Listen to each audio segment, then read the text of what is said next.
Hi, this is Dave Hurwitz at ClassicsToday.com. Today we're going to explore a musicological question. How do we know that orchestras in the 19th and late 18th centuries played with vibrato? That is, the string sections used the natural vibration of sound that was created by a slight oscillation of pitch above and below the note, which imitates the human voice and makes the string sound warm and appealing and attractive and expressive, as opposed to cold, sterile, thin, and screechy. Now, period instrument people, or those who practice what they call historically informed performance, or HIP, the hipsters, you might want to call them, insist that vibrato was not used. They have, of course, no evidence for this other than some treatises for violin playing that say that vibrato should be used sparingly as an ornament. And this is unquestionably true, that it should never be annoying. But the truth of the matter is that good vibrato is never audible as an oscillation in pitch or as an ornament. It simply improves the sound of the string tone.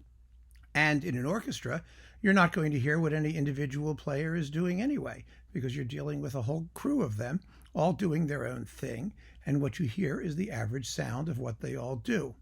So how then can we tell that there actually was vibrato in the orchestra at that time?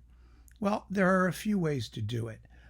Basically, you can look at scores where it's notated, as it sometimes is, or you can find anecdotal evidence from reviews or descriptions that are contemporaneous with the period in question, and those exist as well. But the best way to do it would be to find some way to show what those orchestras actually sounded like in the days before recording technology. And that seems like a very difficult job, but it's not impossible. We actually can do it. And the way we do it is by looking at organ music. And there's a very, very interesting reason for that. You see, in the 19th century, the organ became an imitation of the sound of the orchestra, especially in France, in the hands of the great organ builder Aristide Cavaillé-Coll. Organ stops were designed to imitate the sound of orchestral instruments. And of course, one of the greatest challenges that Cavaillé-Coll faced was imitating the sound of the string section. In order to do this, he came up with a very ingenious solution. He created what was called the Celeste stop. Now, organ stop, they have all those buttons, you pull them out, those are stops. They change the pipes that are playing. And he created what he called string tone stops. And he created the string tone by choosing two ranks of pipes that were mistuned, actually slightly out of tune to each other, usually a bit sharp. And when you pull the Celeste stop, what you got was a combination of these pipes, slightly sharp, slightly on pitch. And the result of that was a type of acoustic interference that caused beats in the sound wave from these differently tuned pipes, which simulated an actual string vibrato. But of course, in order to do that, he had to know that that's what strings sounded like, and that's what they were doing.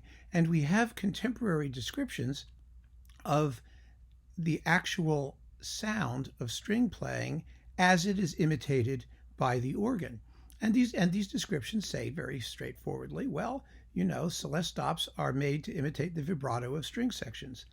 And in fact, there's evidence that contemporary listeners and musicians never expected to hear pure pitch, even in those days, because they accepted as given the fact that in your average string section, each player would do whatever he wanted, and the string tone of the section was simply the mean average of what everybody did when you threw it all together, and that none of these violins was strictly in tune with any of the others. So there was always a Celeste type tuning within the string section, as well as the use of actual vibrato, the actual technique of the left hand to create vibrato. But that's not all, because the organ has another means of using vibrato, of creating vibrato. It's a gadget called the tremulant, and the tremulant goes back hundreds and hundreds of years, maybe 1,000 years, who knows. It's a device that interrupts the wind flow to the pipes It's a fan, basically, that you put at the base of the pipes, and it goes round and round and round and cuts off the wind flow. And you actually hear a wah, wah, wah, wah, wah, wah, wah, wah fluttering as a result of that. And that is used in connection with a stop called the voix humaine, the human voice, and which is actually a reed stop. It sounds sort of like an oboe. But you always use the tremulant with the voix humaine, and you can use it with other stops as well, depending on how the organ is constructed. So the organ has two different ways to create vibrato.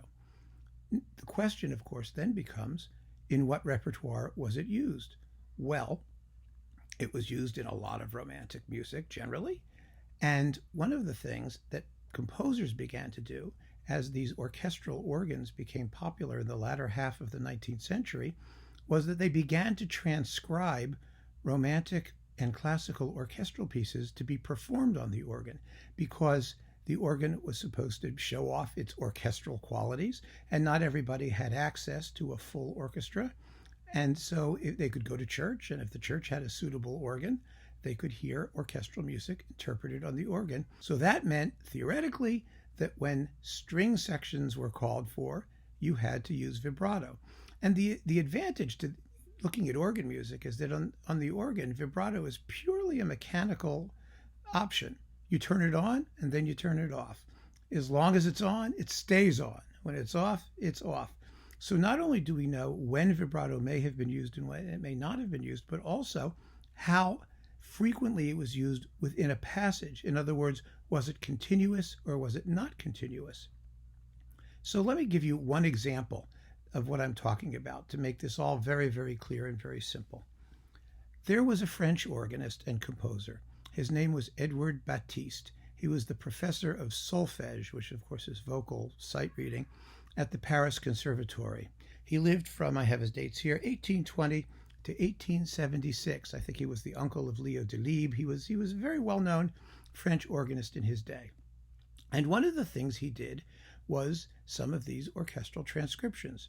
His plan was to try and raise the quality of French liturgical music that was used during the Mass, because most of it was improvised, and a lot of it was improvised very tastelessly, according to some, on famous operatic tunes of the day. The death scene from Lucia de Lammermoor as a communion meditation, things like that, and that was considered wildly inappropriate by people who were interested in the reform of liturgical music.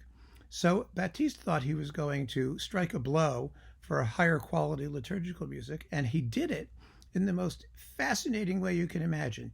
He turned all of the slow movements of all 9 Beethoven symphonies into church music. He just took them. Here they are. They've been republished recently, and he simply renamed them depending on which symphony you were dealing with. He would call them offertoire, offertory, elevation, the elevation of the host, communion, which is obviously communion, and then there were processionals and recessionals. All of the slow movements of Beethoven's symphonies served this purpose.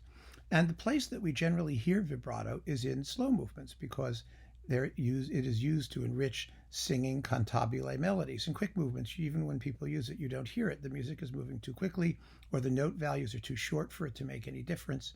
So where you want to hear it is in slow passages or on passages with long sustained notes, essentially. And it's very interesting because in his arrangements of the Beethoven slow movements, he tells us what stops to use.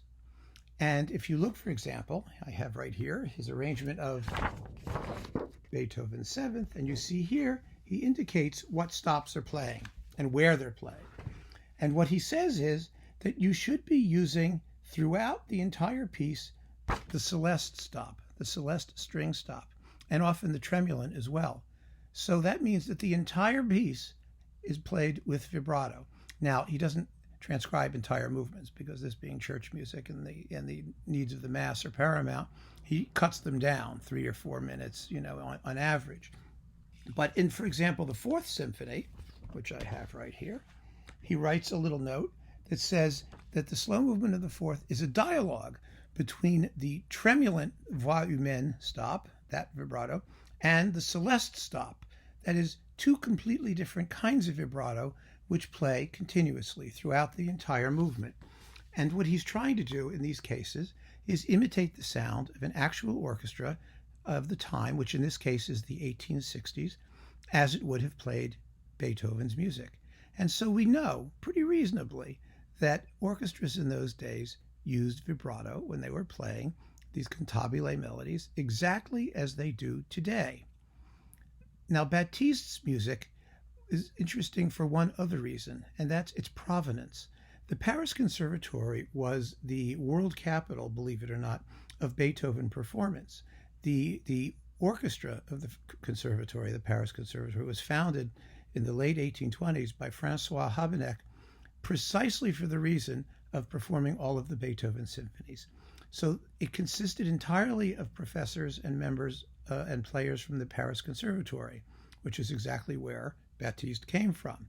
So that means that in showing us the tradition of vibrato in Beethoven, he's actually capturing the tradition of vibrato playing that quite probably goes all the way back to Beethoven's day in the 1820s. And in fact, there isn't any reason to think it doesn't go back even further than that. So it seems to me, anyway, that when you put the evidence together, and there's more evidence than this, I'm just giving you this as an example, as one of the most compelling examples, that there isn't any question that the sound of a major symphony orchestra playing a Beethoven symphony at that time period would have been very close to what we experience today in modern string sections in terms of the use of vibrato in the music that requires it. The period instrument people, of course, would disagree, but they haven't done the research. They really haven't. I mean, they're much more interested in simply saying, well, we sound different and therefore we're right. But being different is not being right. And I think, as you can see, there is a world of difference between looking at the evidence, seeing what it tells us, and drawing the appropriate conclusions, and approaching it with a need to do something different in order to justify your existence and make a quick buck. So that's basically how the argument runs. I hope you find it intriguing. I have published an article on this, a link to which I will include below this video if you're interested in looking at much more of the evidence than simply Edouard Baptiste's music. And I hope that I've given you a little food for thought.